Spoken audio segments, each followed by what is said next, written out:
جب انسان کے دل سے اللہ رب العزت کا خوف نکل جاتا ہے تو اسے نیک نامی یا بدنامی کی اس شخص کو پرواہ نہیں رہتی ہے۔ وہ بڑا سے بڑا ظلم، بڑا سے بڑا گناہ کرتا ہوا نظر آتا ہے، لوگوں پر ظلم ڈھاتا ہوا نظر آتا ہے۔ یہی حال یزیدی بھیڑیوں کا تھا کہ انہوں نے شہدائے کربلا پر جو ظلم و زیادتی کی، انہیں بے دردی کے ساتھ شہید کر دیا۔ انہیں 3 دن بھوکا و پیاسا رکھا۔ انہیں اس چیز کی پرواہ نہیں کہ ہمیں دنیا والے اپنی نظر میں ذلیل و رسوا سمجھیں گے، کہ ان کے دلوں سے اللہ رب العزت کا خوف نکل چکا تھا۔ نواسہ رسول، جگر گوشہ بطول کو بے دردی کے ساتھ ان لوگوں نے شہید کر دیا۔ اس پر ان لوگوں نے اکتفا نہیں کیا، بلکہ آپ کی لاش مبارک پر ان ظالموں نے گھوڑے دوڑائے، آپ کی ہڈیوں کو چکنا چور کیا۔ اس پر بھی ان لوگوں نے اکتفا نہیں کیا، بلکہ آپ کی خیمے کی طرف بڑھے اور آپ کی خیمے سے تمام سامان، تمام مال ان لوگوں نے چھین لیا، لوٹ لیا۔ آپ کی پاک دامن بیویوں سے ان لوگوں نے پردے کو بھی چھین لیا، چادروں کو بھی اتار لیا۔ شاعر کہتا ہے، جل گیا خیمہ اطہر لیکن دین پر آج نہیں آنے دی، مرحبا جرت ابن حیدر سردیہ بات نہیں جانے دی۔ امام علی مقام کے گھر والوں کا خیمہ بھی جل گیا، سامان بھی لوٹ لیا گیا، لیکن اسلام پر کوئی آنچ نہیں آنے دی۔ امام علی مقام کی جرت و بہادری کہ اپنا سر تو دے دیا لیکن اسلام کو جھکنے نہیں دیا، اپنا سر اسلام کی راہ میں قربان کر دیا لیکن اسلام کو جھکنے نہیں دیا۔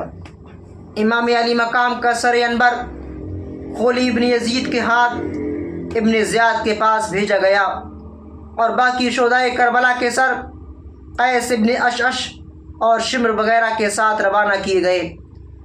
خود ابن سعد وہاں پر ٹھہرا۔ 11 محرم کی صبح کو اس نے اپنے مقتولین کو جمع کیا۔ جمع کرنے کے بعد اس نے نماز پڑھی اور شہدائے کربلا کے جسموں کو ایسے ہی اس نے چھوڑ دیا، ایسے ہی لاشیں پڑی رہیں، انہیں کفن بھی نہیں دیا گیا۔ پھر پردہ نشین خواتین اور جو بیمار زین العابدین چند چھوٹے بچے تھے انہیں قید کر لیا گیا۔ زین العابدین کے ہاتھوں اور پیروں میں بیڑیاں ڈال دی گئیں۔ یزیدی فوج نے ان تمام مقدس لوگوں کو قیدی بنا کر اپنے ساتھ لے جاتا رہا۔ یزیدی فوج کے ایک سپاہی کا بیان ہے کہ جب حضرت زینب رضی اللہ تعالیٰ عنہ امام حسین رضی اللہ عنہ کی لاش پاک سے گزریں تو درد کے ساتھ پکارتی ہوئی نظر آئیں، واہ محمدہ، واہ محمدہ۔ آپ پر اللہ اور مقربین کا درود و سلام ہو۔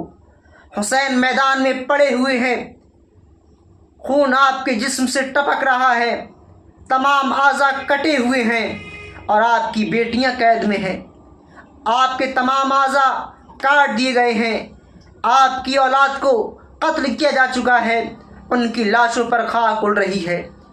حضرت زینب رضی اللہ عنہ کے الفاظ کو سن کر دوست اور دشمن سب رونے لگے۔ پھر جب کربلا سے یزیدی فوج روانہ ہو گئی تو آپ کے شہداء کے جسم ایسی پڑے رہے۔ وہاں پر ایک قبیلہ جو قریب میں رہتا تھا وہ لوگ آئے، انہوں نے شہدائے کربلا کے لاش مبارک کو دفن کیا اور پھر چلے جاتے ہیں۔ امام علی مقام کا سر انبر جب کوفہ آیا اور ابن زیاد کے دربار میں پیش کیا گیا، ابن زیاد کے پاس ایک تشت میں سجا کر امام علی مقام کا سر انبر لایا گیا۔ ابن زیاد کے پاس ایک چھری تھی جس سے وہ آپ کے دانتوں کو اور آپ کے لبوں کو چھیدتا تھا، ٹھوکر دیتا تھا۔ وہاں پر موجود سرکار علیہ السلام کے ایک بوڑھے صحابی حضرت زید ابن ارقم رضی اللہ تعالیٰ عنہ موجود تھے۔ اس کی گستاخی کو دیکھ کر تڑپ اٹھے اور روتے ہوئے فرمایا، ابن زیاد اس کو ہٹا، خدا کی قسم میں نے سرکار علیہ السلام کو دیکھا ہے، کبھی آپ کے وہ لبوں کو چومتے تھے، کبھی آپ کی گردن مبارک کو چومتے تھے، کبھی آپ کے ماتھے کو چومتے تھے، اور تو ہے کہ ان کے لبوں پر اور دانتوں پر، گردن پر چھری کو لے جاتا ہے، ٹھیس پہنچاتا ہے۔ حضرت زید بن ارقم رضی اللہ تعالیٰ عنہ روتے رہے، بلکتے رہے۔ ابن زیاد نے کہا، تو بوڑھا ہو چکا ہے، تیری عقل ضائع ہو چکی ہے، اگر تیری عقل ضائع نہ ہو گئی ہوتی تو میں تیرے جسم کو تیرے سر سے جدا کر دیتا، تیرے جسم سے تیرے سر کو جدا کر دیتا۔ حضرت زید ابن ارقم رضی اللہ تعالیٰ عنہ روتے رہے۔ ابن زیاد کہتا ہے، اللہ تجھے خوب رلائے۔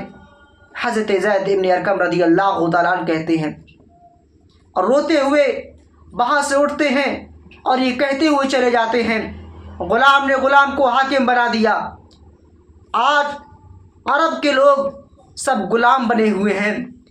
ابن زیاد بروں کو تو قتل کرتا ہے، اچھوں کو قتل کرتا ہے، لیکن بروں کو قیدی بناتا ہے، اور یہ سوچتا ہے کہ مجھ پر کوئی ظلم کرنے والا موجود نہیں ہے، مجھے اللہ رب العزت کی بارگاہ میں کوئی لے جانے والا موجود نہیں ہے۔ اس کو یاد نہیں کہ امام علی مقام رضی اللہ تعالیٰ عنہ جنتی جوانوں کے سردار ہیں، وہی شفاعت بھی کریں گے اپنے نانا کے حکم سے۔ اس کی بھی ابن زیاد کو پرواہ نہیں تھی۔ ابن زیاد نے حکم دیا کہ تمام لوگ ایک مسجد کے اندر جمع ہو جائیں۔ جب تمام لوگ ایک مسجد کے اندر جمع ہو گئے، ابن زیاد مسجد کے ممبر پر آتا ہے اور آ کر کہتا ہے کہ اللہ رب العزت کا شکر ہے کہ اس نے ہمیں کامیابی عطا فرمائی، اس نے ہمیں ان لوگوں کے مقابلے میں فتح و نصرت عطا فرمائی، یہ اللہ رب العزت کا شکر ہے۔ اور امیر المومنین یزید ابن معاویہ کو اللہ رب العزت نے کامیابی عطا فرمائی، اور کذاب ابن کذاب حسین ابن علی کو اللہ رب العزت نے نیست و نابود کیا، برباد کیا، ہلاک کیا۔ وہاں پر صحابی رسول موجود تھے جو حضرت عبداللہ ابن عفیف رضی اللہ تعالیٰ عنہ تھے۔ وہ آنکھوں سے معذور تھے، آنکھوں سے انہیں چمکتا نہیں تھا۔ وہ اس مسجد کے اندر اللہ رب العزت کی عبادت کرنے آیا کرتے تھے۔ انہوں نے جب دیکھا کہ ابن زیاد نواسۂ رسول اور ان کے والد گرامی کو جھوٹا کہتا ہے، کذاب کہتا ہے، ان کا دل تڑپ اٹھا، ان کے دل میں عشق محبت کا چراغ روشن ہو گیا۔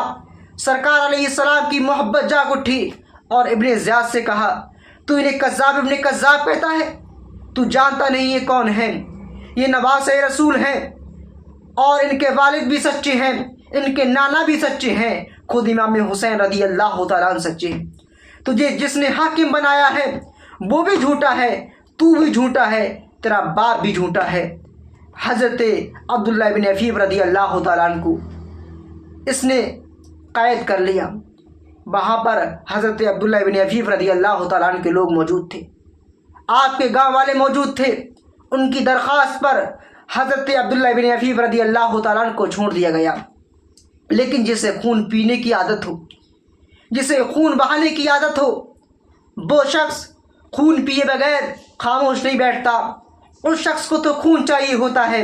اس نے گھر سے حضرت عبداللہ بن عفیف رضی اللہ تعالیٰ عنہ کو بلایا اور بلا کر ایک روڈ پر شہید کر دیا اور آپ کی لاش مبارک کو ٹانگ دیا، تاکہ لوگ اس سے عبرت حاصل کر لیں کہ میرے خلاف کوئی آواز اپنی بلند نہ کرے۔ تو اس شخص نے حضرت عبداللہ بن عفیف رضی اللہ تعالیٰ عنہ کو شہید کر دیا۔